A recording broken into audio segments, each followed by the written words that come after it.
नमस्कार, स्वागत है आपका एएन हिंदी पर। आज है 27 फरवरी 2022 और हिमाचल प्रदेश की आज की सबसे बड़ी खबरें हम आपके लिए लेकर आए हैं। हमेशा की तरह आप इस वीडियो को लाइक कर दीजिएगा। चैनल पर नहीं जुड़े चैनल को आप सब्सक्राइब करना ना भूलें। पेश है आज की सबसे बड़ी खबरें। धर्मशाला में क्रिकेट मैच के टिकट ब्लैक करते सीआईडी ने 4 धरे, 50,000 बरामद। हिमाचल प्रदेश के अंतर्राष्ट्रीय क्रिकेट स्टेडियम धर्मशाला में Bharat Sri Lanka T20 cricket match शुरू होने से पहले सीआईडी ने टिकट ब्लैक करने के आरोप में 4 लोगों को गिरफ्तार किया है। आरोपियों से 50,000 की नकदी भी बरामद की है। आरोपियों के पास 750 रुपए वाले टिकट थे। इन्हें ब्लैक में 1500 रुपए में बेचा जा रहा था। हिमाचल हाईकोर्ट का वाया केरल गांधी फिल्म के ट्रेलर पर केंद्र, राज्य सरकार और केंद्रीय फिल्म प्रमाणन बोर्ड को नोटिस।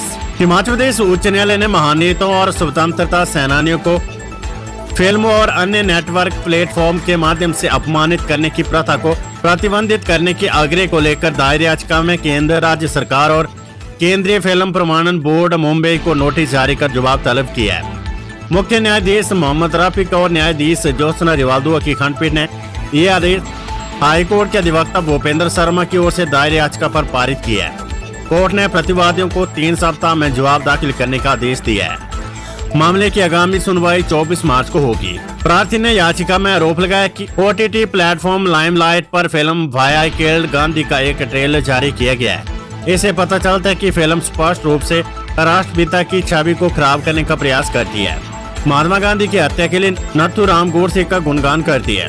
फिल्म के नाम से स्पष्ट है कि ये कुछ कट्टरपंथियों द्वारा राष्ट्रपिता की हत्या को सही ठहराने का एक शरारती प्रयास है।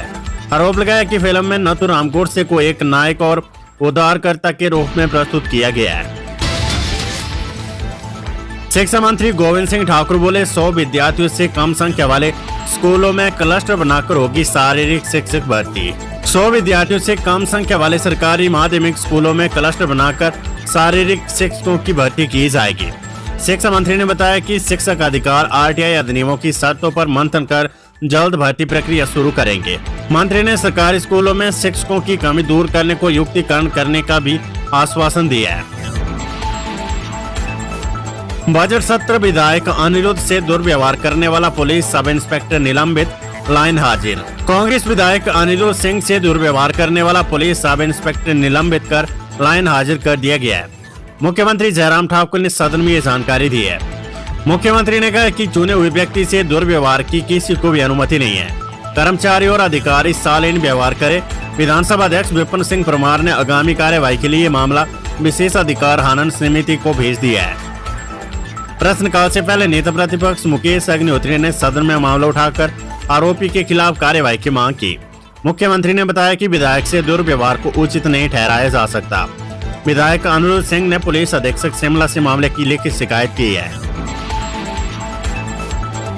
खबर स्कूल शिक्षा बोर्ड से SOS परीक्षाओं के लिए लेट फीस के साथ 28 फरवरी तक करे आवेदन। प्रदेश स्कूल शिक्षा बोर्ड अध्यक्ष डॉक्टर सुरेश कुमार सोनी ने कहा है कि बोर्ड की ओर से राज्य मुक्त विद्यालय SOS के अंतर्गत मार्च में करवाई जाने वाली 8वीं, 10वीं और 12वीं की वार्षिक परीक्षाओं के लिए पंजीकरण प्रवेश तिथि को 28 फरवरी तक बढ़ाया गया है। इस दौरान अभ्यर्थी विलम्ब शुल्क 4,000 रुपए के साथ आवेदन कर सकते हैं। उन्होंने बताया कि सभी प्रकार के आवेदन पत्र केवल ऑफलाइन माध्यम से बोर्ड कार्यालय में स्वीकृत किए जाएंगे। इच्छुक परीक्षार्थियों को अपना ऑफलाइन आवेदन पत्र केवल संबंधित अध्ययन केंद्र के माध्यम से निर्धारित परीक्षा शुल्क और आवश्यक दस्तावेजों सहित बोर्ड कार्यालय में जमा करवाने होंगे। उन्होंने बताया कि बोर्ड कार्यालय में प्राप्त ऑफलाइन आवेदन पत्रों की जाँच करने के बाद संबंधित परीक्षा शाखाओं की ओर से सिस्टम में फीड किए जाएंगे। बजट सत्र, विधायक द्वाला ने निगम बोर्डों के घाटे पर घेरी अपनी ही सरकार। ज्वालामुखी से भाजपा विधायक रमेश द्वाला ने शनिवार को सदन में प्रश्नकाल के दौरान निगमों और बोर्डों के घाटे पर अपनी सरकार को घेरा। उन्होंने घाटे से जूझ रहे निगमों और बोर्डों के सरप्लस कर्मचारियों को अन्य उपक्रमों में भेजने की मांग उठाई। उन्होंने कहा कि निगमों बोर्डों में करीब 4,000 करोड़ के घाटे की बात कैग रिपोर्ट में सामने आई है। 70% निगम बोर्ड घाटे में। परिवहन निगम में चालकों और परिचालकों से अधिक अफसर है। बिजली बोर्ड में जरूरत से अधिक चीफ इंजीनियर नियुक्त है। इस तरह के सरप्लस स्टाफ को अन्य उपक्रमों में भेजने के लिए नीति बनाई जानी चाहिए। मुख्यमंत्री ने कहा कि रमेश द्वाला टेक्निकल आदमी अच्छा होता, घाटा दूर करने के भी सुझाव देते। बजट सत्र आशा कुमारी बोली, कर्मचारियों को पहले जुबानी डरा रहे, अब निकाल रहे चिट्ठियां। कांग्रेस विधायक आशा कुमारी ने सदन में कर्मचारियों के आंदोलन पर सरकार की सख्ती पर मुख्यमंत्री को इशारा कर कहा है कि पहले जुबानी डरा रहे थे, अब चिट्ठियां निकाल रहे हैं। आपसे कोई नहीं डरेगा। ओल्ड पेंशन स्कीम का समाधान नहीं निकाला जा रहा है। आशा कुमारी ने राज्यपाल के अभिभाषण पर चर्चा के दौरान सदन में मजाक में कहा है कि अल्बर्ट पिंटो को आजकल गुस्सा क्यों आता है। हंसते हुए इस्तीफा दी कि एक फिल्म का डायलॉग कहता है कि मुख्यमंत्री जयराम ठाकुर आजकल खूब गुस्से में है। सोलन में नगर परिषद चेयरमैन के खिलाफ कार्यवाही न होने पर भड़के पूर्व विधायक। नगर परिषद बद्दी के चेयरमैन के खिलाफ पार्षदों की ओर से लाए अविश्वास प्रस्ताव पर कार्यवाही न होने पर दून के पूर्व विधायक राम कुमार चौधरी उपायुक्त पर भड़क गए। इस मामले में बातचीत को लेकर कांग्रेस के पूर्व विधायक और उपायुक्त के बीच बहस होगी। उन्होंने उपायुक्त पर सरकार के दबाव में कार्य करने के आरोप लगाए। हालांकि उपायुक्त ने कांग्रेस कार्यकर्ताओं के लगाए आरोपों को नकारते हुए मामले की निष्पक्ष जांच का आश्वासन दिया। बजट सत्र 2229.94 करोड़ रुपए और बढ़ गया, चालू वित्त वर्ष का बजट, सदन में हंगामा। हिमाचल प्रदेश के चालू वित्त वर्ष 2021-22 का बजट 2229.94 करोड़ रुपए और बढ़ गया। वित्तीय वर्ष 2021-22 के लिए 50,192 करोड़ रुपए का बजट पारित किया गया था, मगर वास्तविक खर्च इससे अधिक बढ़ गए।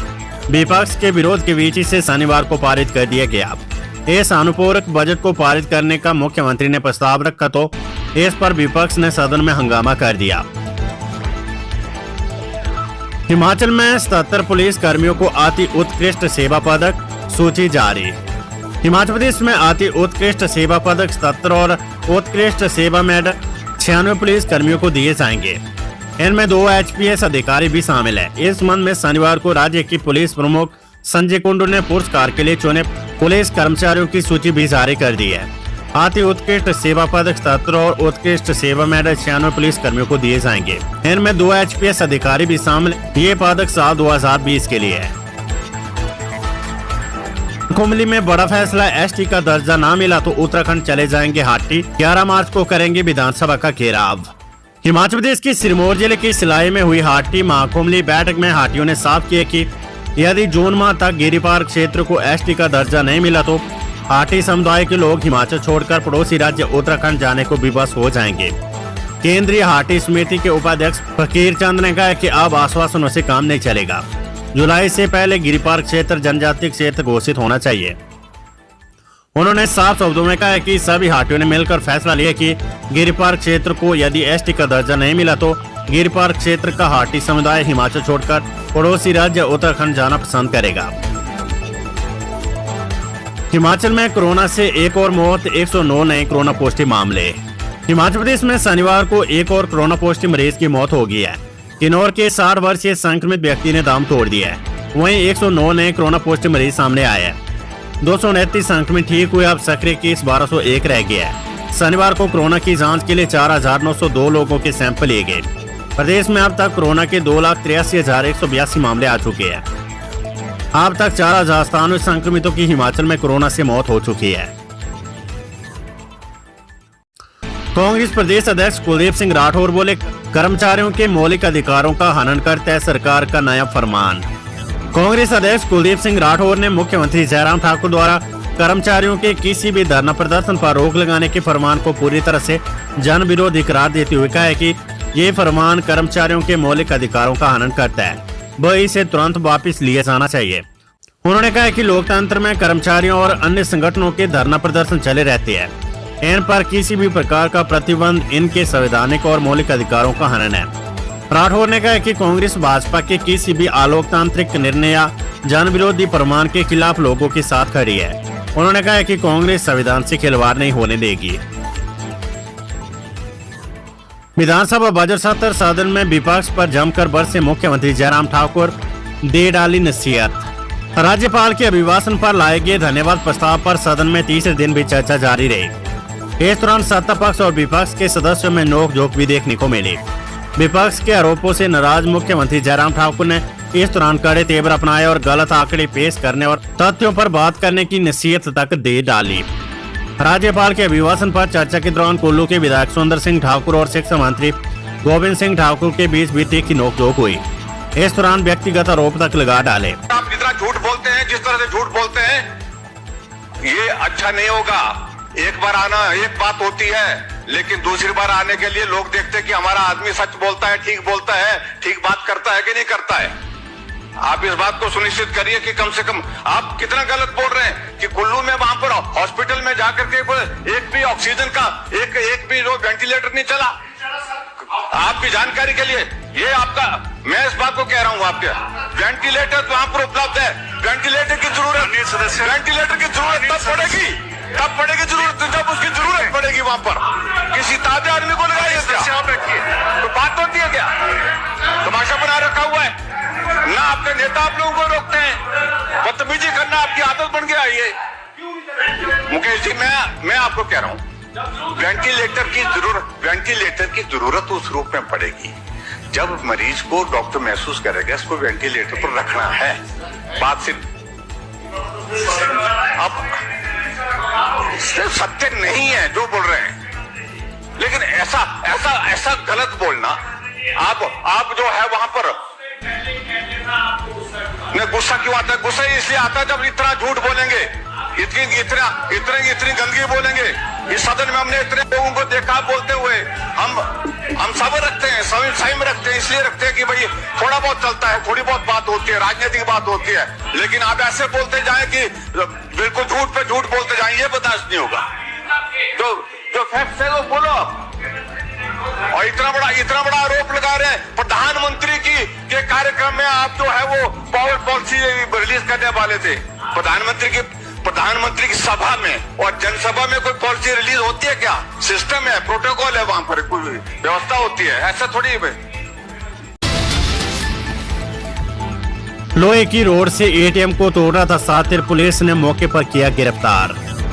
शिमला जिले की कलेनी में एटीएम तोड़ रहा एक सातिर पुलिस ने रंगे हाथों धरा है। सातिर बीती रात 2:30 बजे अपर कलेनी में पीएनबी के एटीएम को लोहे की रोड से तोड़ रहा था।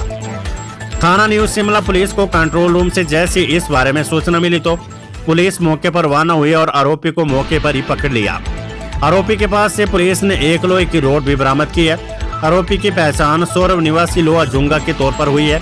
पुलिस ने आरोपी को कोर्ट में पेश किया, जहां से उसे सोमवार तक पुलिस रिमांड पर भेजा गया है। यूक्रेन संकट, 60 हिमाचली एयर इंडिया के विमान से पहुंचे मुंबई। रूस के हमलों के बीच शनिवार को यूक्रेन से हिमाचल प्रदेश के करीब 60 लोग एयर इंडिया के विमान से मुंबई पहुंचे। इनमें ज्यादातर एमबीबीएस के प्रशिक्षु डॉक्टर हैं। वहीं यूक्रेन में फंसे लोगों के बारे में मुख्यमंत्री जयराम ठाकुर ने सदन में वक्तव्य दिए कि रविवार को हिमाचल प्रदेश के 32 लोग 2 विमानों से दिल्ली पहुंच रहे हैं। सीएम ने कहा कि उन्हें यूक्रेन में राज्य के नागरिकों की फंसने की चिंता है। विधानसभा बजट सत्र 3 दिन नहीं होगी बैठ के, 2 मार्च को फिर शुरू होगी कार्यवाही। हिमाचल प्रदेश विधानसभा बजट सत्र की 28 फरवरी 2022 की बैठक स्थगित रहेगी। वहीं 1 मार्च को शिवरात्रि, ऐसे में विधानसभा के बजट सत्र की कार्यवाही 2 मार्च की सुबह 10 बजे शुरू होगी। इस दिन प्रश्नों को सदन में रखा समझा जाएगा। इस दिन मुख्यमंत्री जयराम ठाकुर राज्यपाल के अभिभाषण पर चर्चा का जवाब देंगे। उद्योग मंत्री बिक्रम सिंह ठाकुर ने इस संबंध में सदन में प्रस्ताव लाया। इसका मुख्यमंत्री ने भी समर्थन करते हुए कहा कि सभी परिवार के बीच रहकर शिवरात्रि मनाना चाहते हैं। शिवरात्रि पर जलेबी निकलती है, इसमें भी शामिल होना पड़ता है। नेता प्रतिपक्ष मुकेश अग्निहोत्री ने भी प्रस्ताव का समर्थन किया। स्वास्थ्य विभाग का दावा, हिमाचल में 15,000 लोग कैंसर से पीड़ित। हिमाचल प्रदेश में कैंसर रोग चिंता का विषय बन रहा है। प्रदेश में कैंसर से पीड़ित रोगियों की संख्या 15,000 तक पहुंच गई है। बड़ी बात यह कि रोगी मेडिकल कॉलेजों में विशेषज्ञ डॉक्टरों से कीमोथेरेपी सेवाओं का लाभ नहीं ले रहे हैं। स्वास्थ्य विभाग का कहना है कि जिला अस्पतालों में 10 कैंसर देखभाल इकाइयां स्थापित की गई है। इनमें ऑन्कोलॉजिस्ट व विशेषज्ञों के मार्गदर्शन और टेली परामर्श के तहत कैंसर जांच सुविधाएं, आईईसी और कीमोथेरेपी उपलब्ध है। वेदर अपडेट, शिमला मनाली सहित पहाड़ों पर हिमपात, भरमौर में ग्लेशियर गिरने से 5 घंटे रुका रावी नदी का प्रवाह। हिमाचल प्रदेश के ऊंचे क्षेत्रों में शनिवार को फिर से बर्फबारी का दौर शुरू हुआ, जिसमें एक बार फिर से ठंड का प्रकोप बढ़ गया। शिमला सहित पर्वतीय जिलों में सुबह 11 बजे बर्फबारी शुरू हुई, जो शाम 5 बजे तक रुक रुक कर जारी रही। मैदानी क्षेत्रों में आदर के साथ बारिश का दौर जारी रहा। ताजा बर्फबारी से शिमला शहर सफेद चादर से ढक गया है। राज्य आपदा प्रबंधन प्राधिकरण की रिपोर्ट में कहा गया कि प्रदेश में शनिवार को बर्फबारी से 3 NH और 271 सड़कें बंद हो गई है। उधर चंबा जिले के बरमौर में शनिवार को हुए हिमपात के बाद खड़ामुख होली मार्ग लगभग 2 घंटे बंद रहा। वहीं क्षेत्र के सभी संपर्क मार्ग भी दोपहर तक बंद रहे, जिन्हें बाद में विभागीय मशीनरी ने खोल दिया। मौसम विभाग के अनुसार 27 और 28 फरवरी को मैदानी क्षेत्रों में मौसम साफ रहेगा, जबकि अन्य हिस्सों में बारिश और बर्फबारी के आसार है। 1 और 2 मार्च को पूरे प्रदेश में मौसम खराब रहेगा। इस दौरान मैदानों में बारिश और पर्वतीय व उच्च पर्वतीय इलाकों में बर्फबारी होने की संभावना है।